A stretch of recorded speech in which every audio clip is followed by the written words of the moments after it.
Victor Oladipo falls to the ground, obviously in a lot of pain, appears to hit his knee on the floor, grabs it immediately. So then when I get back, I'm in the bubble. I could barely walk in the bubble. I could not walk in the bubble. I was still playing though. I couldn't walk though.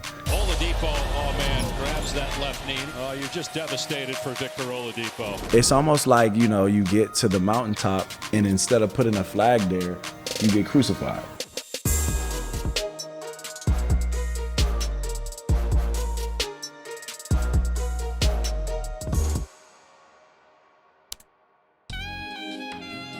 From being drafted second overall, to playing with MVP Russell Westbrook, to battling LeBron James in the playoffs, to suddenly being out of the league, all in just 10 seasons. Few players in the NBA have had a more fascinating career path than Victor Oladipo.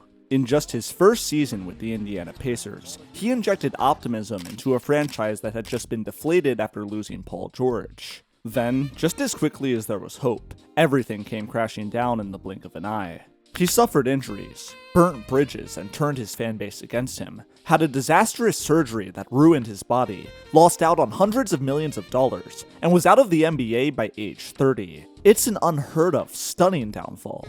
Even years after his career unofficially ended, Oladipo is still talked about by NBA fans because his career story was that damn fascinating. He only made the All-Star game twice. In the late 2010s era full of superstar guards, he isn't even close to the top. So what makes him so memorable? And most importantly, what exactly went wrong with his career? This is the rise and fall of Victor Oladipo. The 2013 NBA Draft. It's a draft class that's remembered as one of the worst in NBA history. Out of all 60 players taken, there were only 3 who made the All-Star game. Giannis selected at number 15, Rudy Gobert picked 27th, and Victor Oladipo, chosen with the second pick by the Orlando Magic. The Magic had just let go of their franchise superstar Dwight Howard 1 year prior in a drama-filled nightmare that had sent their franchise from a playoff contender to worst in the league.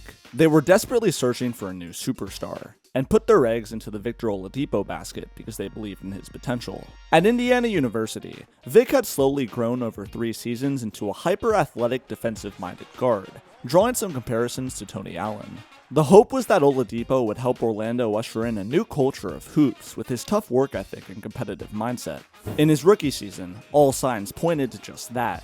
Oladipo impressed in year 1, scoring 14 a game with 4 dimes and 4 rebounds, a performance good enough to earn him a second-place finish in the Rookie of the Year race. The Magic may have finished the season with just 23 wins, but Oladipo was a bright spot in a sea of trash. He had shown quite a few flashes. From dropping a triple-double against Philly in December to showcasing his jaw-dropping athleticism with 360 dunks and emphatic blocks, including one against Damian Lillard. It appeared as if Orlando had made a slam dunk pick. Oladipo was a thrilling prospect with incredible potential. In year 2, his points jumped from 14 to 18, though his assists, rebounds, and efficiency all stayed the same. Orlando barely improved as a team, going from 23 wins in VO's rookie year to 25 here.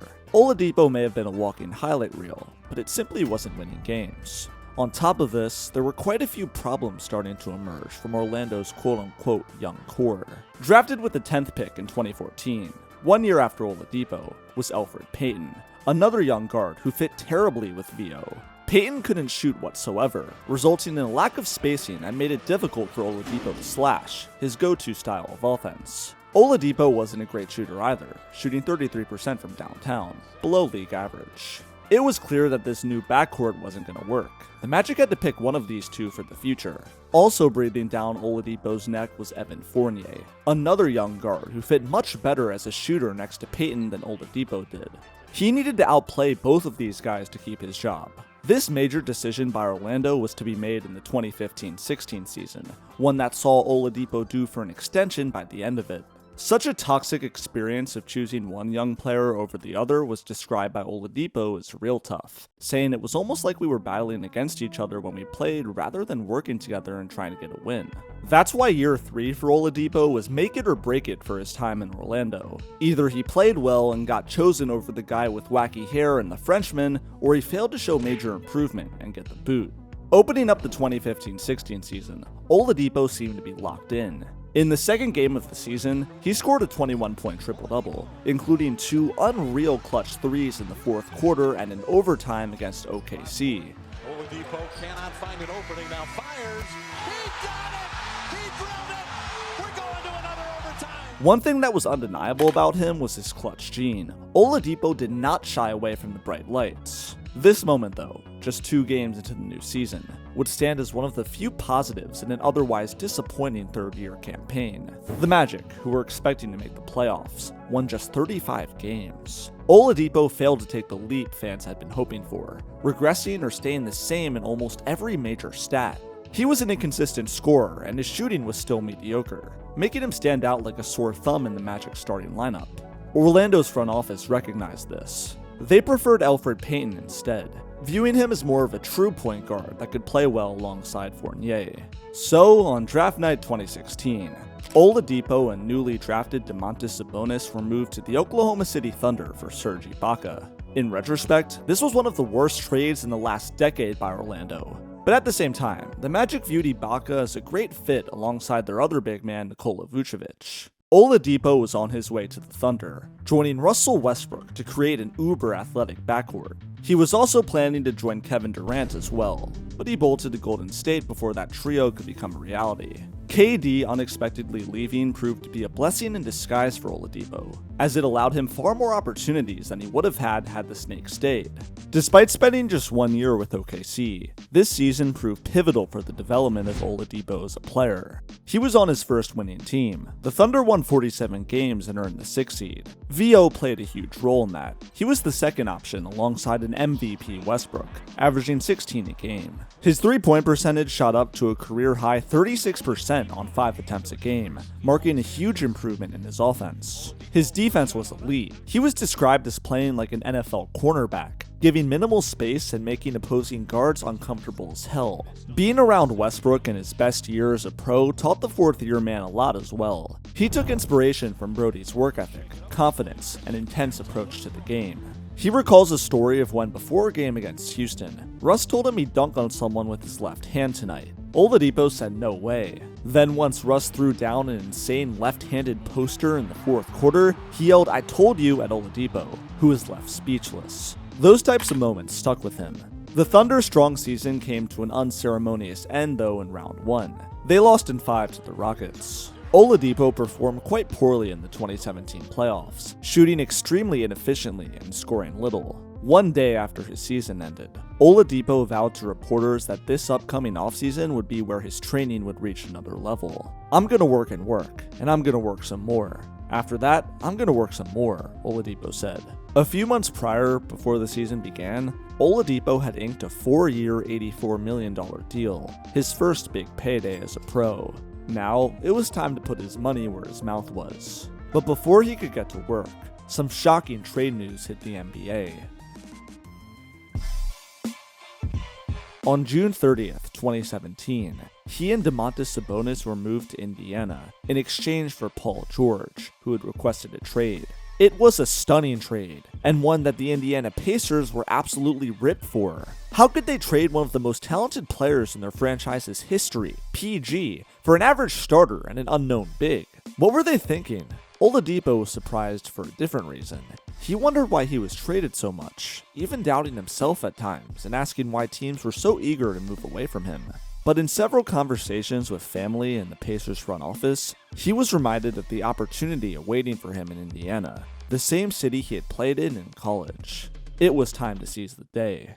Oladipo did just that, embarking on a stunning offseason transformation, dropping 20 pounds in the summer of 2017. He cut out all the unhealthy foods like Popeyes and trained like a dog, looking like an entirely different person in his before and after photos. Advanced stats showed that he increased his on-court speed from 4.20 miles per hour to 4.65 miles per hour, ranking among the fastest starters in the league, an unheard of jump in just one offseason.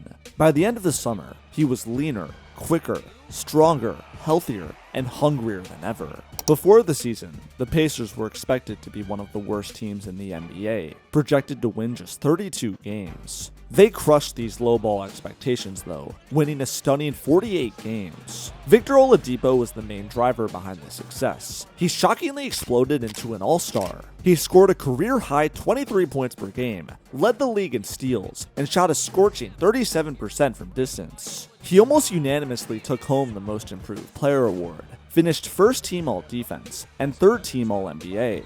After a long 5 years, finally, Victor Oladipo had become a star. His hard work with studying film, offensive development with increased efficiency, and incredible physical transformation were all responsible for this rise. Above all else though, Oladipo's strongest quality was his clutch gene.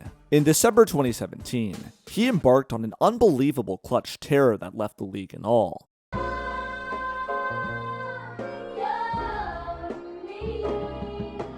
First against the Bulls, he scored 27 in a dub, including a go-ahead pull-up triple to put his squad up by 1 with 30 seconds left. Then in the next game against the LeBron-led Cleveland Cavs, he scored 33 points, including a bonkers crossover 3 against Kevin Love to steal the game. Then in the next game after that, he scored a career-high 47 points against Denver, carving them up in the fourth quarter and overtime to hand Indy yet another dub. It was an MVP-like 3-game stretch that sent a resounding message that echoed throughout the league.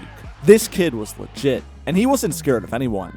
His popularity was soaring, reaching new heights when he participated in the 2018 dunk contest, and threw down a Black Panther Chadwick Boseman-inspired dunk with the mask on. He put the Pacers on his back this season, carrying them comfortably into the playoffs at the 5th seed, finishing 2 slots higher than the Paul George Pacers did the year prior. The 2018 playoffs represented the peak of Oladipo's empire in Indiana. Set to face the LeBron James-led Cavs in round 1, the odds were overwhelmingly against Indiana. Every single NBA analyst believed the same thing, that the dominant Cavs would make quick work of the Pacers, eliminating them with ease like every previous playoff series between LeBron and Indy.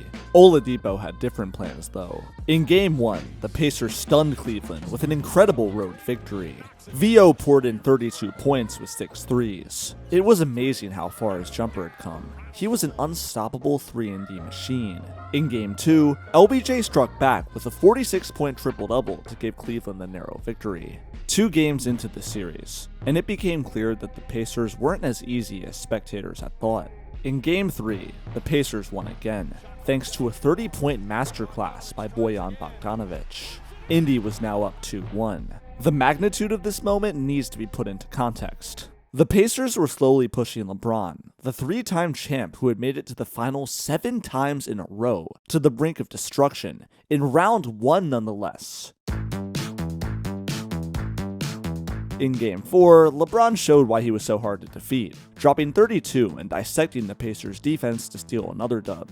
The series was now tied at 2, heading back to Cleveland for a do-or-die Game 5. The Pacers died.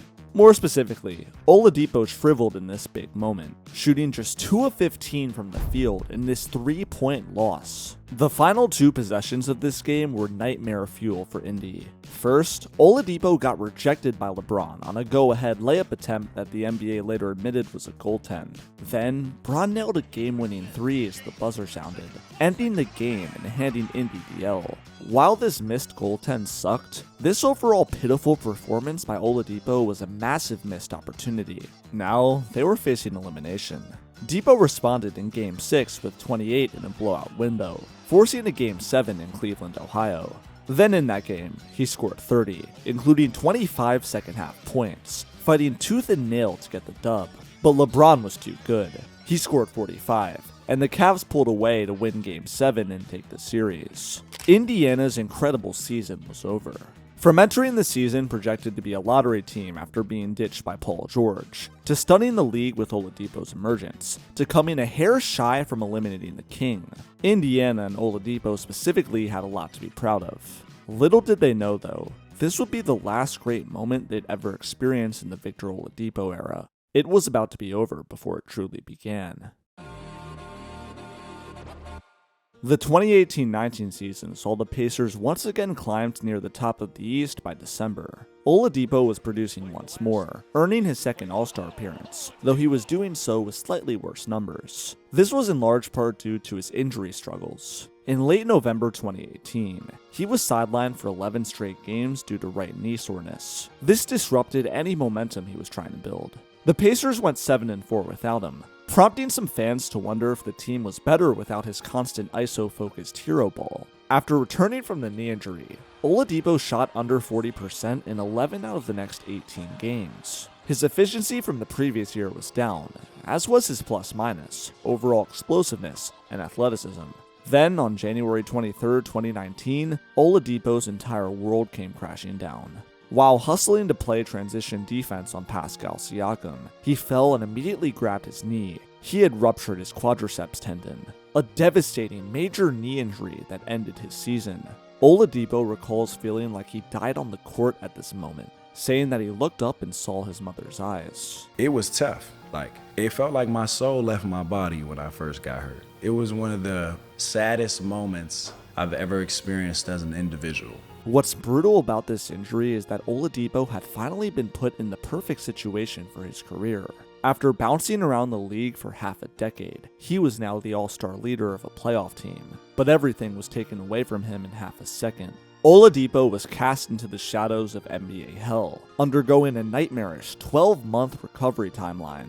He had trouble sitting to use the bathroom, and couldn't sit in cars for longer than 30 minutes without experiencing severe pain.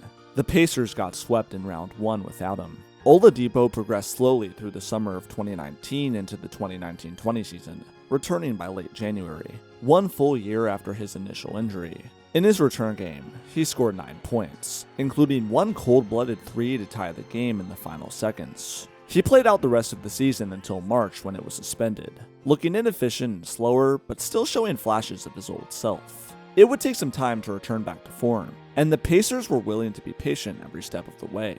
The 4 months off due to the pandemic made things difficult for VO. He had to train outside his garage and had no weights to work with, hurting his progression with his rehab immensely.